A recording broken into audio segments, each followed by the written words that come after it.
장차 오시리라 라는 제목으로 함께 말씀을 나누고자 합니다. 오늘의 말씀 속에서는 하나님의 속성이 계시되고 있음을 보게 됩니다. 주님께서는 자신을 대하여 알파와 오메가의 하나님이라고 계시합니다. 8절에 말합니다. 나는 알파와 오메가다. 이제도 있고 전에도 있었고 장차 올 자요 전는 자라. 성부 하나님에 대한 찬양이고 계시이지만 동시에 예수님에 대한 이야기이기도 합니다. 요한계시록 22장 12절 이하를 보게 되면 보라 내가 속히 오리니 나는 알파와 오메가요 처음과 마지막이요 시작과 마침이라 라고 예수님에 대해서 기록되고 있습니다. 헬라어 알파벳에서 알파는 가장 첫 문자입니다. 또한 오메가는 제일 마지막에 있는 문자이지요. 다시 말하면 알파 오메가는 처음과 끝을 상징하는 말입니다. 알파의 하나님은 만물의 창조주 하나님입니다. 모든 만물과 인간과 이 땅의 모든 것을 하나님께서 만드셨습니다. 시작의 하나님입니다. 오메가의 하나님은 심판과 종말의 하나님입니다.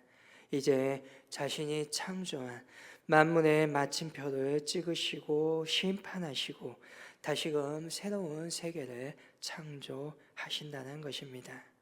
포인트는 시작이 있으면 반드시 그 끝이 있기 마련이라는 것입니다.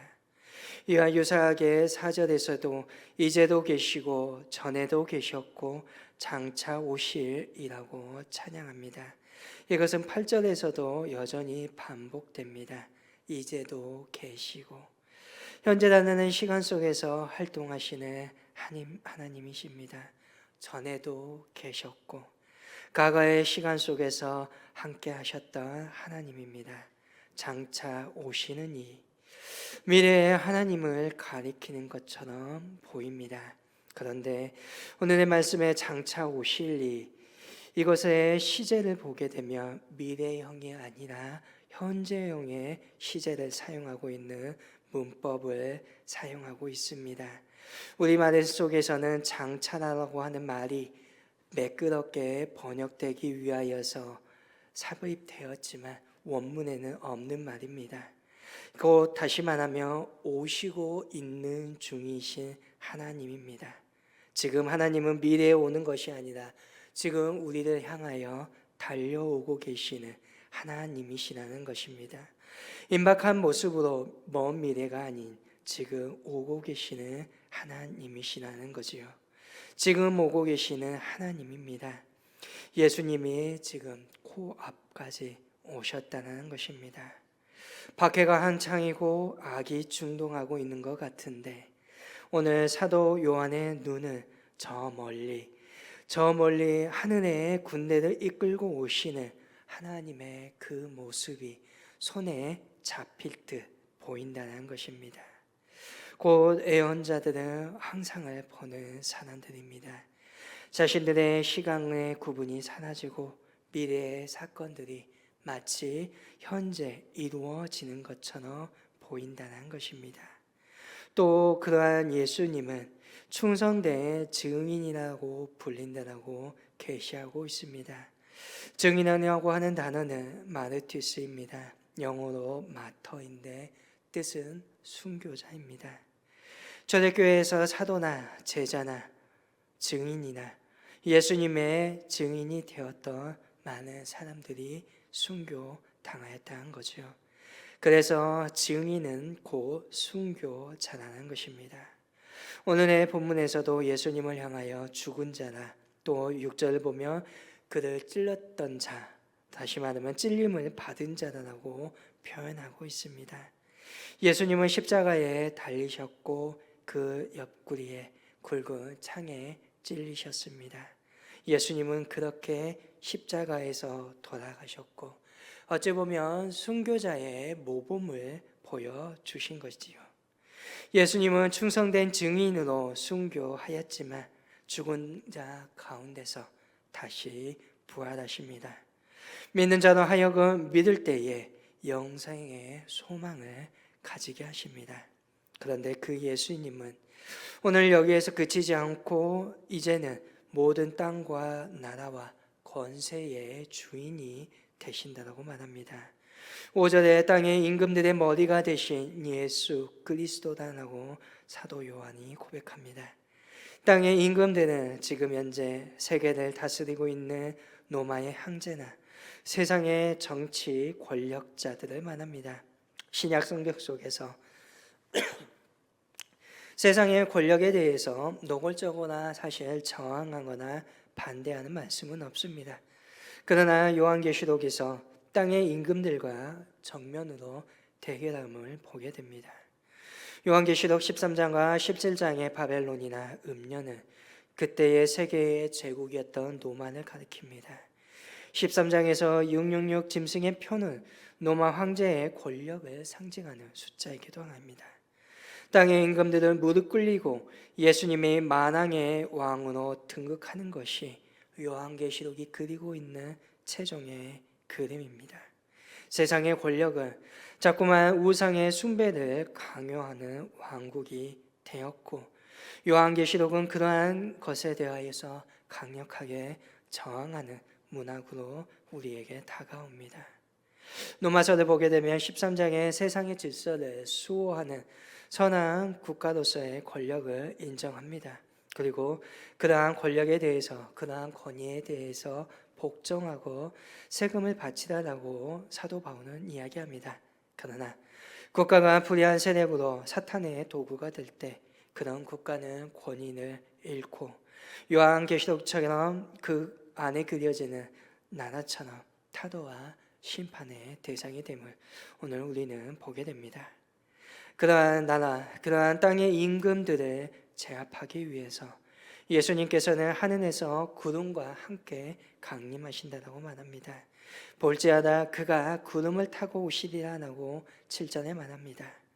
여기에서 오시리라, 이 동사 역시 미래가 아니라 현재입니다.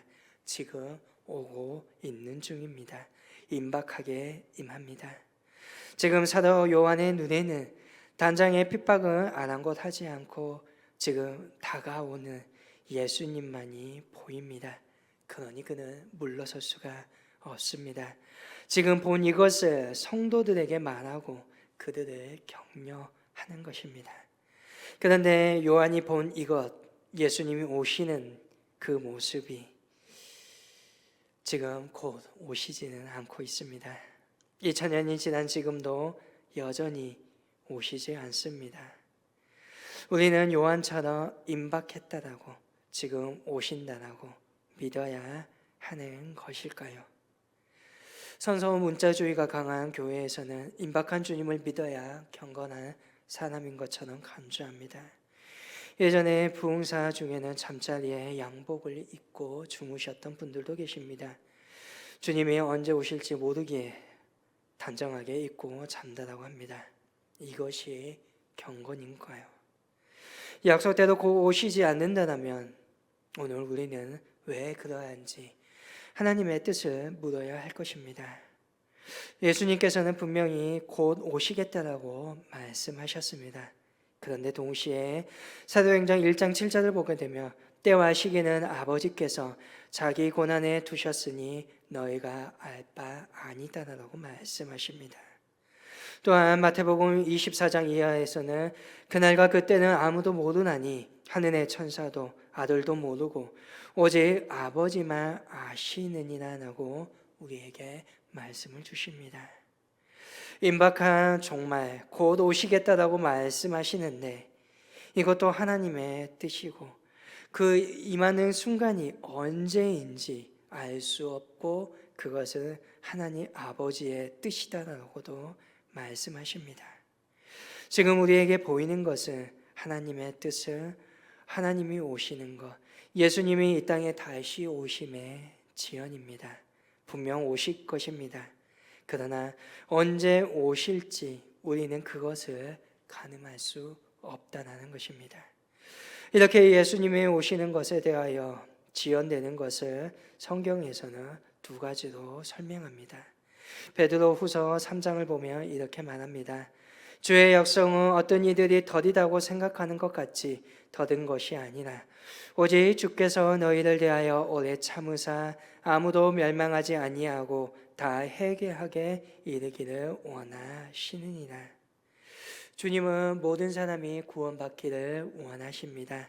그래서 어찌 보면 더디 오시고 심판을 연기하고 계시는 것입니다. 또한 마태복음 24장 14절에서는 천국의 복음이 모든 민족에게 증언되기 위하여 온 세상에 전파되리니 그제야 끝이 오리라라고 주님께서는 말씀하십니다. 예수님께서는 하나님을 아는 지식으로 넘쳐나 모든 이들이 생명을 얻기를 바라십니다. 어찌 보면 이것이 하나님 아버지의 본래 마음이고 지금도 오지 아니하시고 끝까지 하늘에서 바라보고 계시는 이유일 수도 있습니다.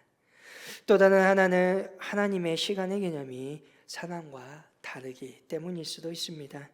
베드로후서 3장 18절은 이렇게 말합니다. 사랑하는 자들아, 주께는 하루가 천년 같고 천년이 하루 같다는 이 한 가지를 잊지 말라.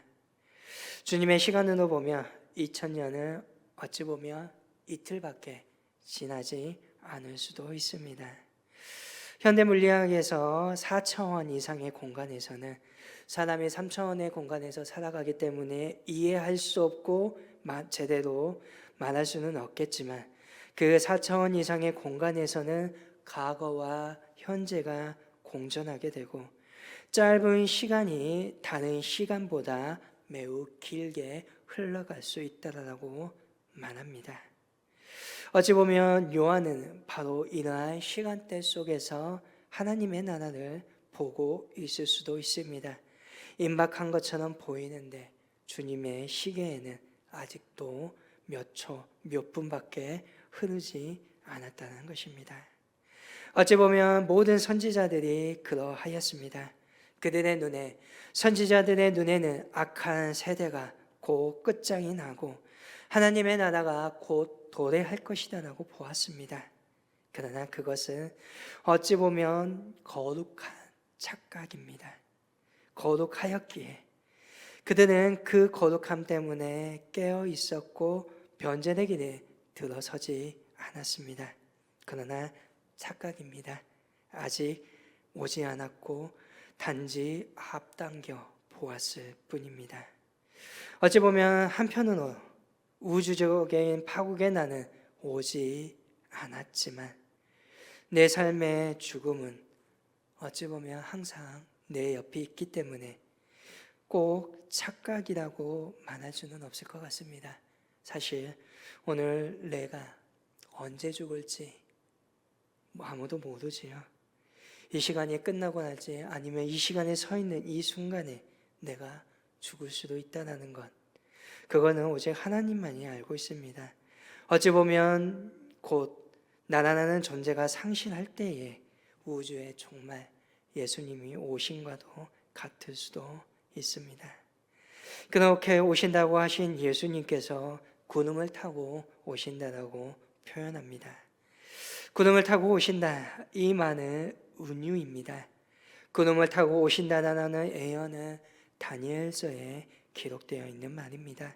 다니엘 7장 13절에 이렇게 말합니다. 내가 또 밤 한상 중에 보니 인자 같은 이가 하늘의 구름을 타고 와서 옛적부터 항상 계신 이에게 나아가 그 앞으로 인도되매라고 기록합니다. 또 이사야 66장에는 보라 여호와께서 불에 둘러싸여 강림하시리니 그의 수레들은 회오리 바람 같으시도다라고 기록되어 있기도 합니다. 사도 바울은 데살로니가전서 4장 16절 이하에서 주께서 호령과 천사장의 소리와 하나님의 나팔 소리로 친히 하늘로부터 강림하시리니 그 후에 우리 살아남은 자들도 그들과 함께 구름 속으로 끌어올려 가리라라고 말합니다. 여기서는 구름을 타고가 아니라 구름 속으로 사라지는 모습입니다. 구름이나 이사야가 말했던 불이나 또 바울의 나팔 소리나 모두 다 은유입니다. 하나님의 인재의 위엄과 두려움을 보여주는 표현인 것이지요. 종교개혁자 칼빈은 데살로니가전서를 주석하면서 데살로니가전서 4장 16절에 대해서 다음과 같이 해석합니다. 나는 이 구절을 은유로 간주한다. 이 구절에서 사도의 유일한 목적은 심판자의 강대함과 숭엄한 현현을 한번 보여주려고 하는 것이다. 어찌 보면 하나님의 임재에 대한 더 큰 표현이 이 땅에 있었다라면, 그 당시에 있었다고 한다라면 성경은 아마 그 문장을 사용했을 것입니다. 그놈이라고 하는 문자에 우리가 눈을 맞출 필요는 없습니다.